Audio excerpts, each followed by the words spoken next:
What's good, everybody? This is Denaja, and welcome to my studio. Listen, this is my first time going live, but I want y'all to come on in. We'll be doing this every Monday. But today, I really do have a dope guest with me. We're going to talk a little bit with him. We're going to just spend some time together. So come on in. Let's talk about it. All right? Are y'all ready? So I want to bring on to the camera my very first guest. His name is Big Bootsie. He is coming to us live. He's from that Alpo clan way back in the day with AZ, Rich Porter, and all them. Bootsie, come on out here. Oh man. Oh man. What's good? What's good, man? What's good, man? Can I get some room in here, man? Let me rock Yes, with you you, man. can. Definitely. Thank you so much for joining. Thank you so much for joining for my first live podcast. Listen, y'all, I'm typically not nervous, but it's something about this whole live thing got me a little bit nervous. But we're going to jump right in. As you read from the caption, we are going to talk about your recent encounter. You've had some things to go on recently that have Mm-hmm. been life changing for you. Yeah. And I want you to talk about how you were recently impacted with ATF. Well, first of all, I want to say thank you for having me on your podcast. Hey, they show so much love in the background, man. All y'all celebrities out there and whoever else they got something to talk about, come through, man. They show love here. And I want to say it's a pleasure for you having me because, for one, a lot of people talk about, things that happen to us guys in these streets. Mm-hmm. And a woman of, your nature, you like to, from what I'm familiar with, you are with poetry and you do a lot of writing. So this is going to be a little different. Okay, well, I like to say thank you. One of the reasons why I wanted to bring Bootsy on, Big Bootsy on, is because there's been a lot going on with our people, Right, especially our black males being targeted by the police, right, being targeted by the media, and so many negative images that have been put out there. And right. one of the things that the good community advocacy that you've been doing, a lot of the work that you've been doing. It is what it Got you. is. We know that you've been really for the past 30 years on a very positive plane, making Facts. sure that people understand what it is to be a positive black man in your community. Mm-hmm. So for this to happen, I know that there had to have been an emotional as well as a financial, spiritual impact to you as a man as a whole, and we want to talk Well, about that. well, um, as I broke it down to you earlier, you know what I'm saying? It definitely impacted me in a very um, financial way, first of all, but dealing with my character, Hmm. dealing with just interrupting my way of life. It's crazy because, and I haven't spoke about this. This is my first time speaking about this on any podcast, and I'm about this. I'm gonna give y'all the all the way directives from start to bottom. But I'm gonna give you the first of yes, the ATF ran up in my house in Raleigh, North Carolina, and from what I'm hearing, Raleigh, North Carolina has been being one of the states, or no, one of the cities in North Carolina that's been letting corrupt police do corrupt things. Mm. And I have some friends that all actually sued them and won 2 point something $1 million. And it ain't even about the money. Right. It's about the respect. It's about the the we supposed to be protected Hmm. by the law, the Constitution. The police supposed to protect us, not utilize your ability that y'all have to be able to make up a circumstance to run up in somebody's house. Absolutely. That's the crazy part about it. Your house is supposed to be Your your sanctuary. your sanctuary. That's the Hmm. closest thing to your kids, your mother, your uncle, your aunts, your cousins. Your house is your sanctuary, your comfortable. Let me get this full visual, because Right. this is a space where we tell human interest stories. This is a space we paint the pictures vividly so that you fully understand the act of what took place. So, in your I'm not even gonna say working with Dame Dash. right, I was in New York. My friend opened up a store, and I was there supporting him, and Dame was there. right, So I killed two birds with one stone. Go to my friend's opening to his store, and Dame was there promoting his sneakers. And I told Dame, after I do that, I'm gonna come over there where he at in New Jersey, excuse me, to help promote his sneaker, whatever he need me to do. That's my brother. Went over there, promoted his sneaker. I stayed up there actually longer than I wanted to because I heard Dame was up there doing that. So I called, oh, you over here? Yep. Go over there, long story short, do that. And I leave from New Jersey. I come back to my house. I get there, 3 in the morning. I'm tired. I lay down 3 in the morning. Long story short, I'm going through it. Long story short, y'all be able to get it on my podcast, Street Knowledge Podcast. I'm going to go through details, paperwork, everything. But I get there 3 in the morning. I lay down probably 2 hours, maybe 3 hours, 5, 6 in the morning. okay. The ATF outside of my window, fire. The alarms, the police dogs, the police dogs, the army trucks. They had tactical gear on. The same way they ran up at Puff house, they did it to my house way before they did this to Puff. Let me stop you again. I want my audience to fully understand. So here you are, tired from being on the road. Yes. 5, 6 o'clock in the morning, in a dead sleep. Dead sleep. In a dead sleep, waking up to dogs barking. Bombs being thrown in your. Well, the bombs didn't get thrown in first. It was, they had some type of the instrument to make the noise. Okay, so there's a siren, right? It's the police. The police. We are coming in. They did that for me, so I woke up to that. Oh wow.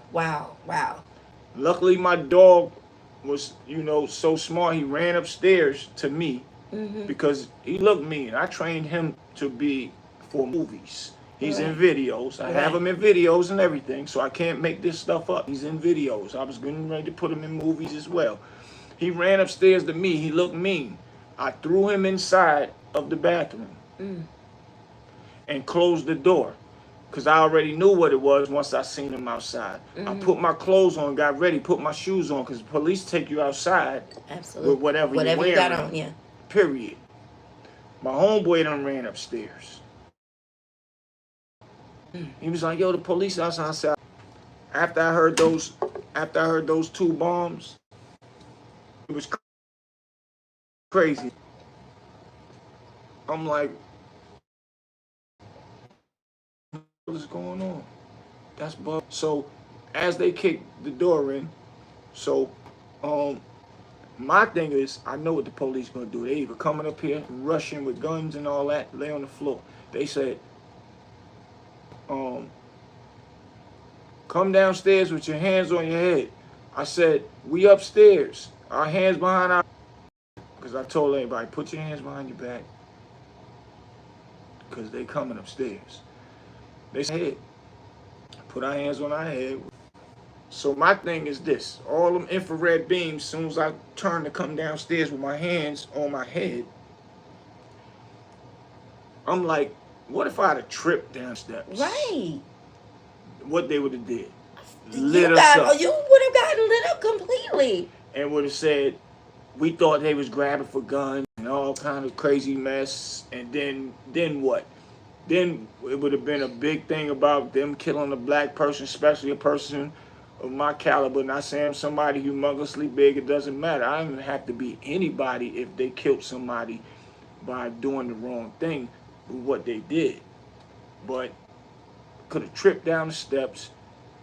And what I'm going to get into now is the point of they came in my house with that type of force. I don't have... excessive force, yeah. Yes. And you know, they took everybody out of the house, which I don't even really be at that house like that. Let me ask a question. When you said they took everybody, about how many people were there? It was four. Okay. Four of us. And we just came from New York. One of them was just in the house already. Is my He watched the house. He made sure my dog is walked. He makes sure everything, because I'm always on the road all the time. And how? Okay. About 30. It doesn't matter. That's still. I want to get a full understanding. You're laying down, dead sleep. You awaken to sirens. You're being told to put your hands over on your head, come down the stairs. You got enough time to get yourself gathered, but at what point did anybody let you know why? They said, all right, so when we come down, they kept saying, what room you was in? What room you was in? He said, I was downstairs, but I ran upstairs because I didn't know what was going on. They asked my nephew what room he was in. He told him what room he was in. So when they take us outside, they their job was to come and secure all the tactical gear. I can't even remember if they had bottoms on. So they said, well, it's a federal warrant, and they had us cuffed on the ground outside of my house on the curb in front of all my neighbors. I've been in this house since 2006. I've been in this house since 2006, and where I live at is doctors, lawyers, and stuff like that. So a nice affluent neighborhood in Raleigh. Facts. Okay. So now I'm like, wow, this is crazy. So I'm sitting on the curb. I'm wondering, like, what in the hell is going on? So after they secured the house, they said, well, it's a federal warrant. They at other houses. The agents that is actually on the case. We came to secure the house. So we are waiting for them to pull up. It took them an hour to pull up. And we sitting outside. Just sitting outside. Cold as hell. And what month was this?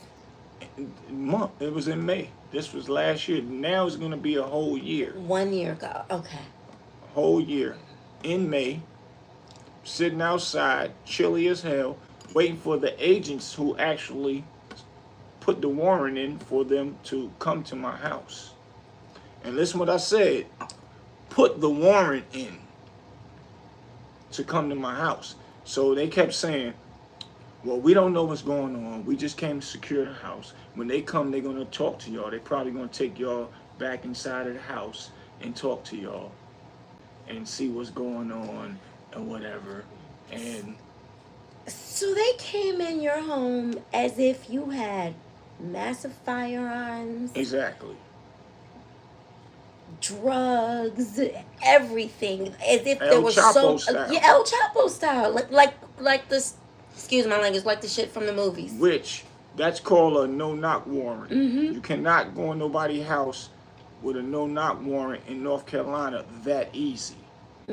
It's not against the law in North Carolina It's not against the law in North Carolina at all. In other states like South Carolina, I've been researching a few other states.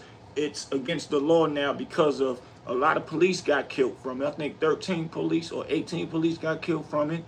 A bunch of civilians got killed from it from a no-knock warrant. They feel that you're going to hide evidence, so they got to bum rush the house because you'll hide evidence. But you can't get a no-knock warrant unless the person who the warrant that you want to go, who house you want to go into, is a violent person. I have nothing violent on my record. First of all, I haven't been in trouble within 31 years. 31 years. Now let's go back. I want to go back, and we're gonna come back to this because I want people to understand who you are. You know what I mean, and what you've been doing. So this day in May, this was out of character, out of completely. It's out of nowhere. Right. So tell us about how you even got to Raleigh, North Carolina. I think you're from New York. I'm from Harlem. You're from Harlem. All day long. Harlem. That's Harlem. a fact. Okay. Getting to Raleigh, North Carolina Mm-hmm. is a long story. I'm well known to be from Durham. Okay. Because when I came up here, I was a Durham native, and I represent. Oh, Bull City all day. I represent Durham to the fullest all day. Raleigh is my third home. Okay. And they represent me as well and love me as well. So your first home is Harlem. Yes. Your second home is Durham. Yes. And your third home is Raleigh. Yes. I can't front on none of those there. Okay, I got you. So you mentioned Dame Dash, but Yes. I want to go back further. You know, because we've got to set the scene. As you all know, in the caption it says "paid in full actor." Mm-hmm. All right, so you were hanging out with the true to the heart, the foundation of Harlem Bay back in the day. Tell us about that. Meaning what? Meaning AZ. What the movie was about. Yes. Okay, because the cast, I was hanging out with them too. Nah. Was filming There's a reason why the movie was even written. Okay, You know what so I mean? I was trying to make sure what you was asking. You know. Okay, well, I come from the foundation. Well, AZ, I was a young boy, met him from my building, basically. My mom left from where we used to live at, 141st between 7th and Lenox, and we moved to 146 St. Nicholas for her to have a better way. And I'm going through it briefly because some of y'all might see me. My producer told me to move over so they can see more of your face. I'm gonna move this chair over just a little bit. There we go. Cool. So we can get more of you in this shot. There we go. All right, cool. There we go. They said we wasn't getting enough of that face. There you go. All right, that's what's up. Go ahead and talk to him, Bootsie. Shouts out to the producers. So you know, I met him when I was 10 years old. I wanted to get some money, and he, you know, he's the type of brother that will help anybody. I was 10 years old. He was not thinking about none of that. He just started being in the street world, and I didn't know what it was. Once I figured it out, not at 10 years old, but when you see in the movie where he delivering clothes and all that, because I told him I wanted to make some money at 10 years old, he said, yo, I got something for you to do. You can deliver the clothes. And he just did that just on the strength of me and him became friends, because I was intrigued with what he was doing, working in the cleaners, not selling drugs. He was just working, and he just was a great character of a person mentally. You know what I'm saying? So he just gave me something to do. Now repeat, who is he again? Because I want to make sure the AZ. audience. Okay, we talking about AZ. Good. And he's the one that wrote the Paid in Full movie. And he was probably 16 years old at the time, and he just was a go-getter.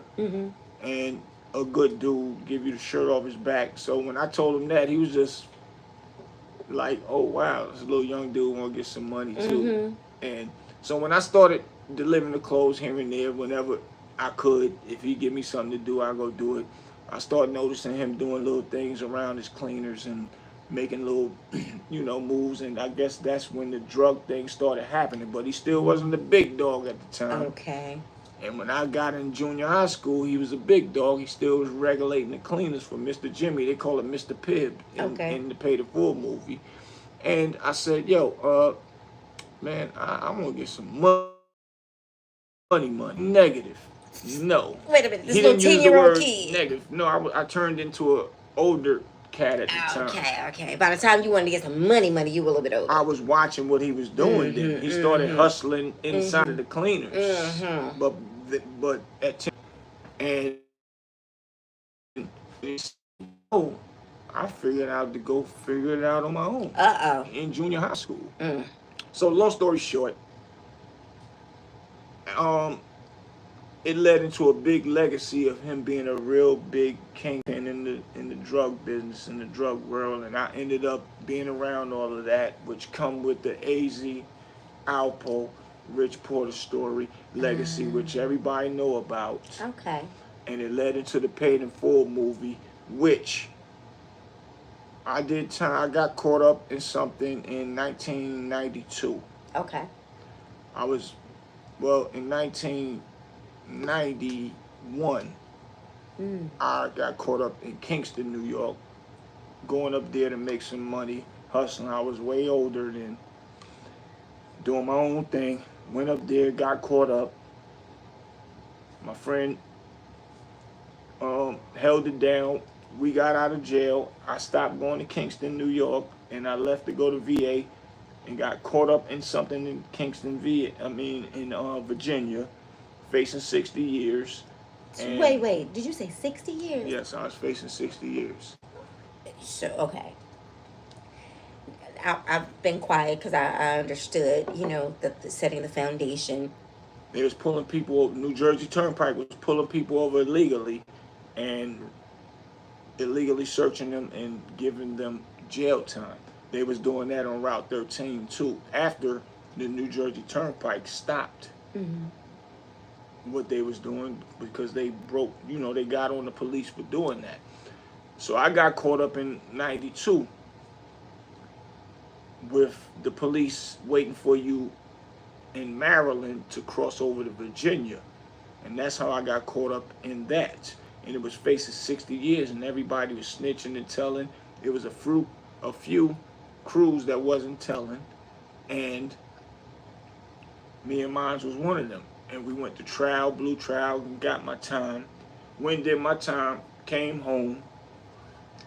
And before I went to jail, I remember AZ writing the movie. It was called Trapped, with a cross with Jesus on it. That was the original version. When I came home, after it was finished, he sold it with Damon Dash. And to she went with Rob. She to the Rich Porter Alpo, this and that, and Dame was so locked in, she set the meeting up with them. Okay. That's how the Paid in Full came about. So I have to do this only because it's just who I am. So ladies, there's always a way for you to help people make that connection. Remember that. There's power. That's a fact. That's a fact. That's a fact. Okay. So she locked it in with the meeting with them, and Dame and A locked in some type of way, however they did the business. They turned the movie from, they changed the name. I don't know. She told me, she said, well, do you remember when you took me and met with AZ? And I'm like, yeah, I remember that. She was like, well, that's what transpired. I took A to meet with Dame, and that's how the Paid in Full happened. When you was gone, you was locked up. I'm like, oh, okay, that's what's up. That's a blessing. So, so when I came home from jail, I was getting myself together. I said, man, I ain't been in no streets. I'm chilling. My mom moved to North Carolina, and I had my parole moved to North Carolina, where she was at. So I'm staying with my mother. I'm like, I'm chilling. I got to figure out some type of way to do something. So I had my own room upstairs. I took it and turned it into an office. So I'm sitting there in that room. Like, man, what you gonna do? You got an office. Okay. Man, what? This look good, but what you gonna do? So I said, man, I'm about to leave. So I go to New York,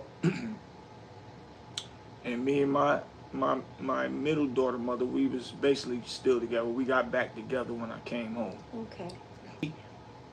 So I could start putting some things together. Not, I just go back to the house, come back and repeat the same thing the next day. So I start seeing my dudes ride through in these pretty toys, all that I grew up with, and I'm like, hey, that's what I'm used to. I've been riding pretty toys, but I left from here. And I'm like, yo, hold up, man. I got to go. I got stuff to do. And I had a plan in North Carolina that was presented to me, and I was like, nah. But when I got to New York, and I'm sitting down, and I'm like, I'm about to go with that plan that was offered to me that I said no. So hold on. I'm gonna ask questions. Let's go. So was your plan legal or not? No, it was illegal. It was another illegal plan. Okay. I'm just asking questions because I know you were trying to stay away. Yeah. But as you were up in New York, seeing that, here you are, you're struggling, Facts. but you didn't have to struggle if you chose a different direction. Facts. Okay. And I'm I like, got I'm chilling. I ain't fucking with that world no more. I'm you. good. Right. And I'm like, well, damn, what am I gonna do to get the type of money that I like? Yeah. I was rapping beforehand, but I still need money to pay for the rapping. Yeah. And when Studio I time is see my expensive. man's Yeah. pulling up in pretty toys, and it's like, damn, and they like, whatever you need me to do, boy, I got you. And I'm like, man, listen. And the reason why I was brought in on the paid in full set is because I knew AZ, Rich Porter, Alpo growing up. I was Right. a little boy to them, little brother. Right. Little, just a little dude to them. So I know the story. I know how they, when they started getting that real money, I was there.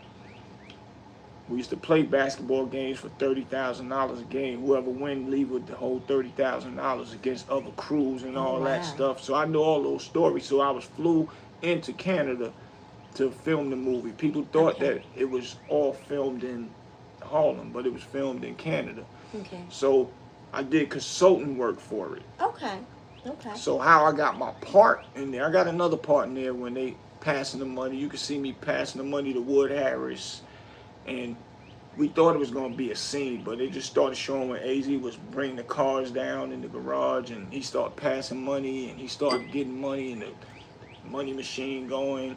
So that went by so fast. But when they came to the scene with Cameron shooting him in the butt and passing the chain, it was more focused on that, and it was a real memorable part of the movie, which landed me a lot of publicity. They even used that part in the Source Awards with Cameron won the Best Actor. Absolutely did. I do remember that. For the Source Award, and they played that scene. I'm looking at myself on the Source Award sitting right in the house like, wow, it was unbelievable. I thought we was just shooting a movie. We was going to make a movie, make some money. I didn't know it was going to turn out to be a classic.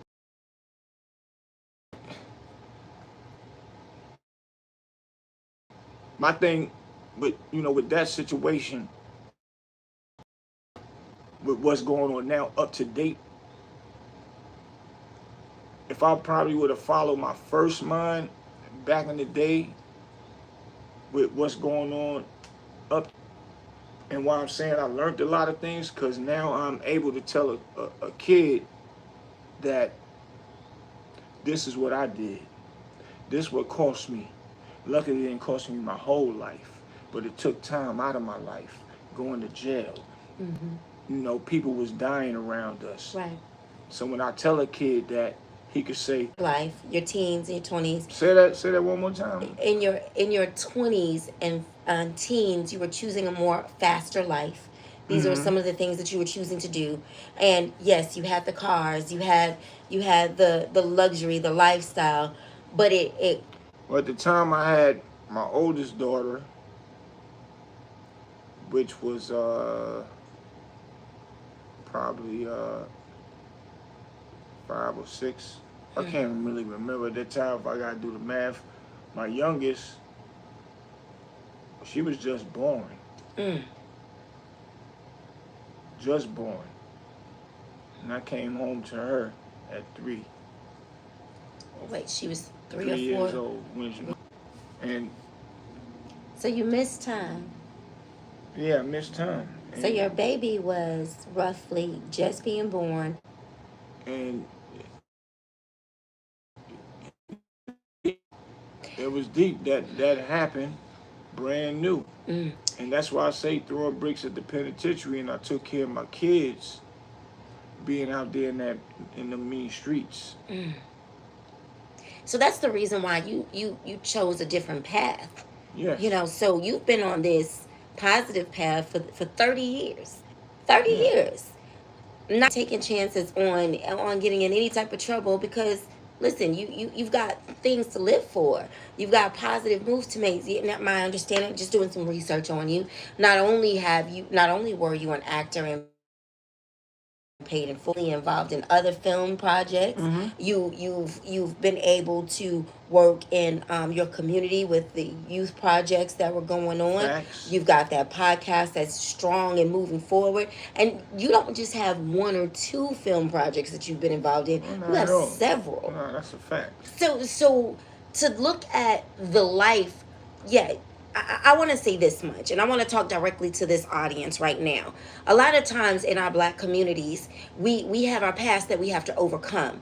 You know, being a part of urban America, sometimes there are some things that take place in your life, and you may not choose a positive direction. But when a person decides to put that life down Mm-hmm. and to go on a positive path, it seems as though they become targeted, And that's what and I can was wondering. you can still rehash their past to say, nah, I understand you haven't done anything in 30 years, but this was once who you were, so Right. you must still be this person. Right. I want to flip forward. You know, I wanted to go get the past just so that we can get an understanding and a foundation of who you are. Take me back to that day in May. You're sitting out there. Take me back when these officers finally arrive. Well, when they arrived, they had regular clothes on. They didn't have on no body cams. Mm-hmm. And by law, you're supposed to have body cams on when you walk into somebody's house searching. Mm-hmm. And for you to say what you just said says a lot, because they were saying, looked at you. Mm-hmm. They said that they seen me talk to this person, Mm-hmm. and then they put a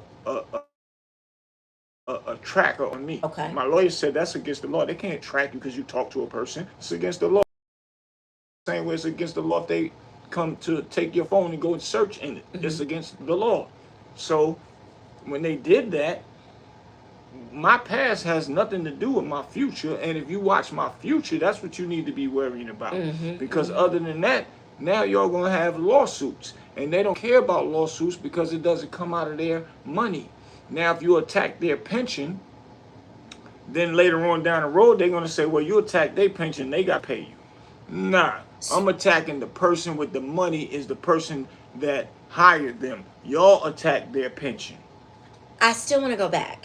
I want to go back to you standing there in that moment.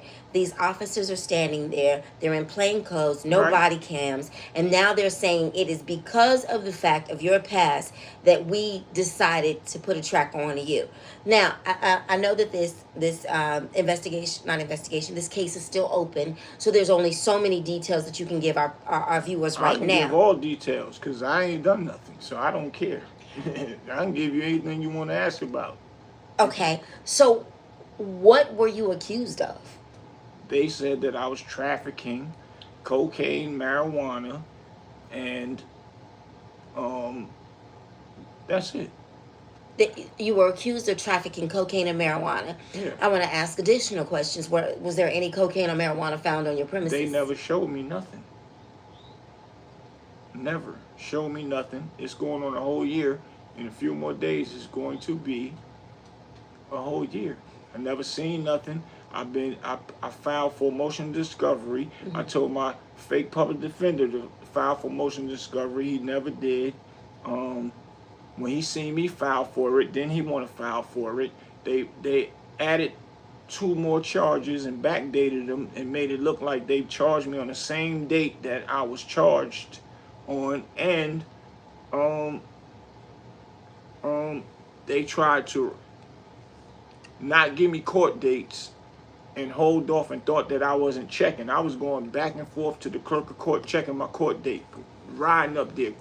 I know my case number by heart. They was like, oh wow, I wish everybody would know their case number. How you know you're by heart? I said, because I'm staying on my case.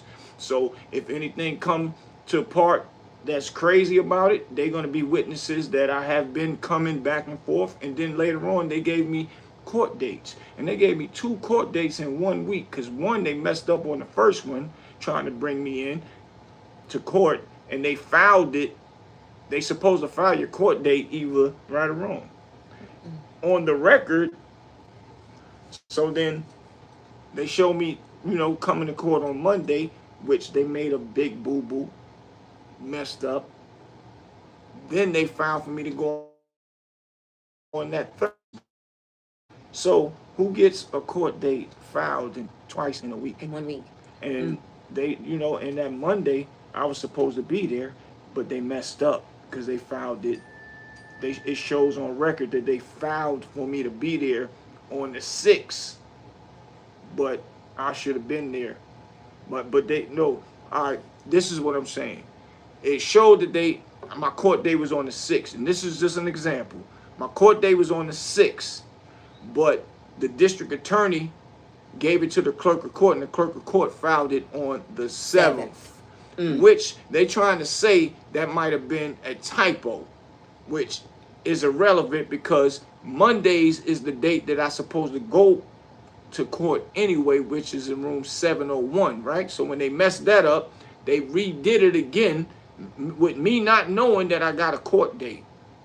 So they filed it again, which is that Thursday, which is on what, 6th, 7th, 8th, 9th on a Thursday, which showed that they put it in on the 8th, but they put it in at 1:49 p.m. that afternoon for me to be there that very next day. Who does that? So they already was trying to trap me and make me get a failure to appear. And my lawyer, fake public defender that was in there, that I tried to fire, and the judge wouldn't let me fire him, which already got my lawyer on standby, my real lawyer on standby. She said they was hoping you didn't come to court. If you didn't come to court, which they messed up on the first one. The second one, they was trying to do it different, but put you in another courtroom that didn't got nothing to do with the official courtroom you were supposed to be in, which was 701. They would have still utilized that. They would have utilized that just for the failure to appear off of $100,000 bail. And then I would have been there on $100,000 bail that they would have took away from me. They would have either left the bail the same or raised the bail. And if they would have raised it, I'd have been sitting in jail waiting, and they would have just let us argue it out. Because their thing is this: once you're in jail, the longer you sit, the longer you might say, man, I'm going to go ahead and cop out to something. What they don't know about me, I come from that old real cloth. Never going to cop out. I'll sit in there until it's all over. And the longer y'all try to make me stay in jail, the longer y'all going to have to pay me. And it's too fresh right now. Everybody know about it. So they can't do that. A person sat in jail for 20 years and now they came home. A person sat in jail for 30 years and now they came home after they figured out the information. I got all the information, documents. So y'all go to my joint, but I'm going to give it to y'all first right here. But we're gonna bring you back afterwards, because I want to, and I'm going to have a legal counsel to come in and kind of break this whole thing down. I definitely have some people that I'm going to be contacting to help us to understand more about this case law, because understand something, as minorities, you must know your rights. You must understand search and seizure. You must understand what to do in case the police ever stop you, come into your home.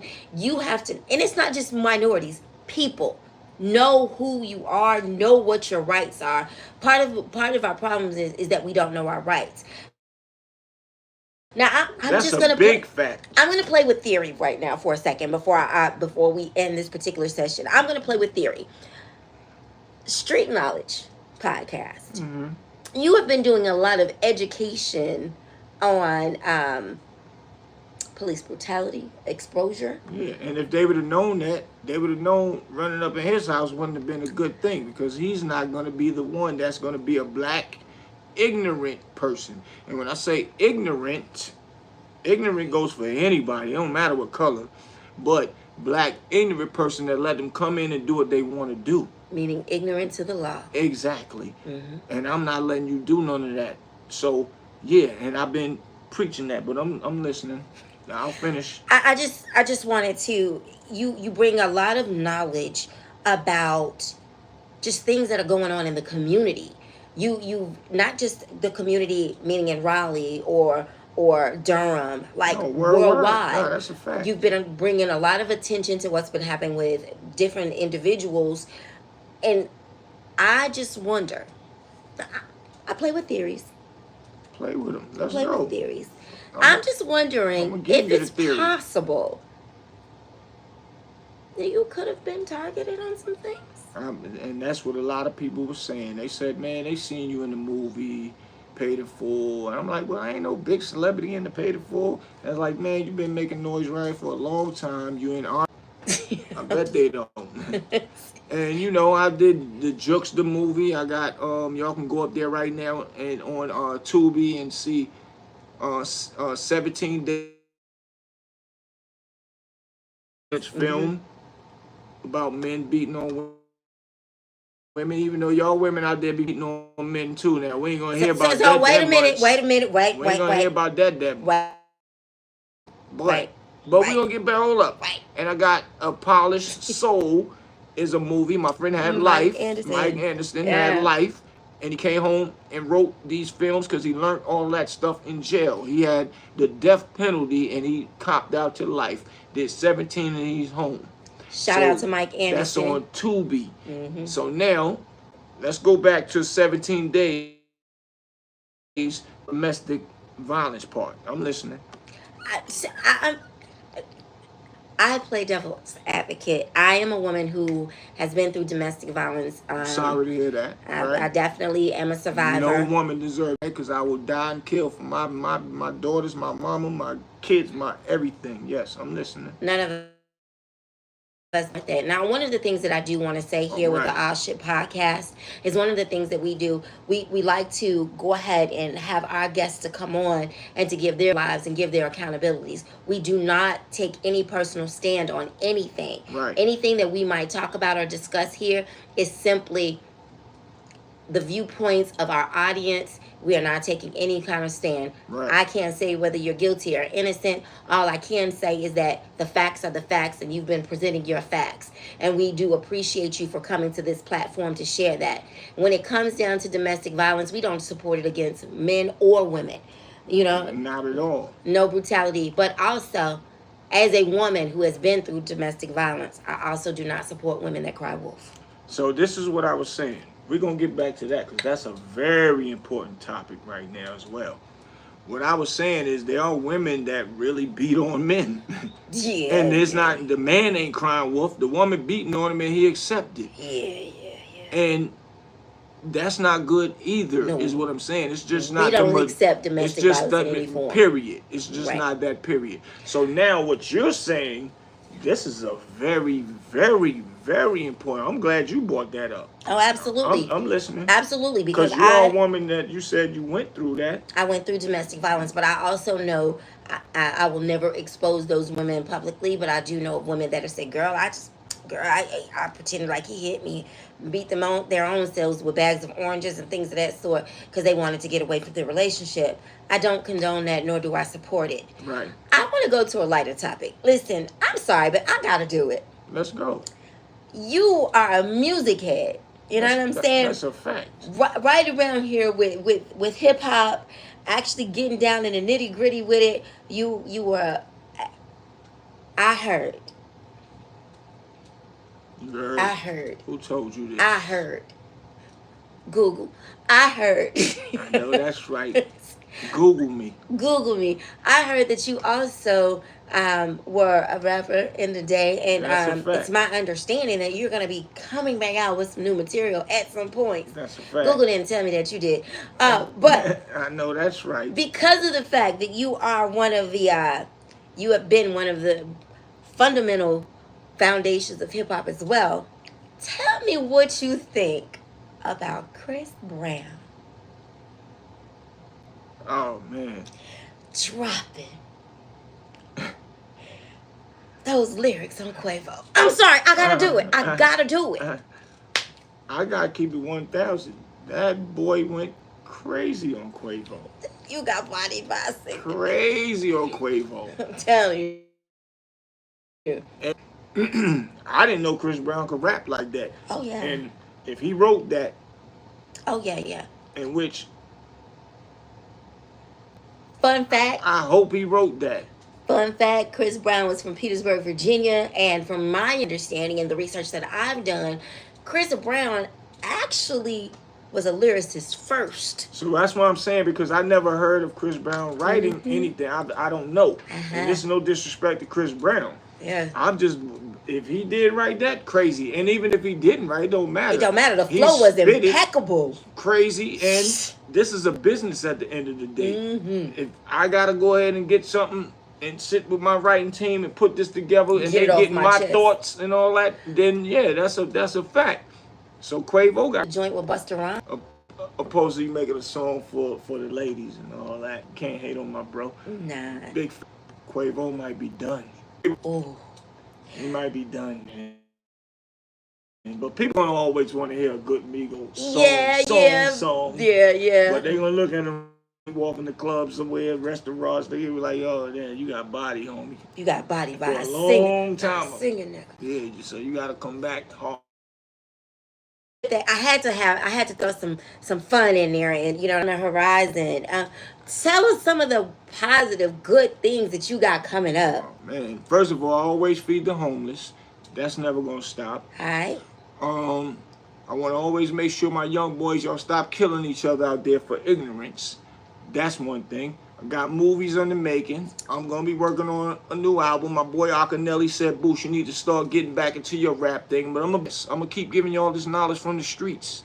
And that's it. And I'm going to have a little fun with it on the podcast too. You might see a show or two. Celebrities. And then I'm going to give y'all some news when things are being reported worldwide that y'all might not even pay attention to because you pay attention to. And that's what I'm going to be doing, man. And thank you for the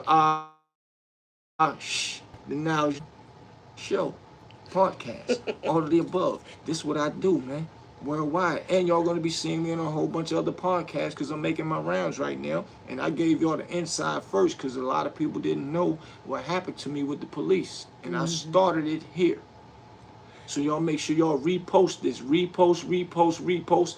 Hit up all those podcasts that y'all see that help black brothers that been targeted by police, because the police came in my house with a warrant with nothing on it. Oh yeah, there was a blank warrant. You were telling me that. That blew my mind. It's nothing on the warrant. And for it to be ATF Raleigh Police together is crazy. So y'all make sure y'all hit up all the podcasts and say, yo, this is a guy y'all need to talk to. Because they help people out, and I need all the help I can, and that's just that, for real. Because I'm not laying down without a fight, period. I go sit in jail, put my hands behind my back, and do my research and write and type and do everything, and till I come back up out of there, man. And this is just me being a soldier for the people out there, and I'm going to teach y'all these constitutional rights. And what you were saying earlier, but when they do violate them rights, we fighting. And all y'all lawyers out there that taking 10,000, 5,000, all that, take some pro bono cases, man, and help out us black people that need help. Not only black, I ain't even gonna say that. It's white people that need help, Chinese, everybody, because they over here help in America. Out those that are less fortunate that need help, because there's a certain economic class that is consistently targeted by the police and not supported by the judicial system as it stands. So listen, we want to thank you so much for tuning in to my first live broadcast. Listen, y'all, I was so nervous in the beginning. I'm good now. I know that's right. This joker right here. Thanks for having me. We just show you your Absolutely. Team. Your team doing good. Her team doing good. Y'all better hit her up. Y'all better hit her up to get on our show. When can I come back? We're going to work it out. We're going to get you into the other studio the next time you come back. I thank my team so much for setting everything up. We let him into the Honeycomb Hideout this time. We love it here, though. I love it here. Make sure y'all, shout out to my team, y'all. I appreciate y'all so much for making sure I could do, for forcing me. I will be here every Monday since we have jumped off. Every Monday evening, we're going to come live, and we're just going to talk about a couple of things that are going on in the community, talk about what's going on in the headlines, and talk about those things that make you go, oh, what? Wow. I cannot believe that just happened. That's what's Once up. again, it's Denalja. Make sure you subscribe. Make sure you follow. Make sure you post and reshare. I thank you so much for hanging out with me. That's what's up. Peace, y'all.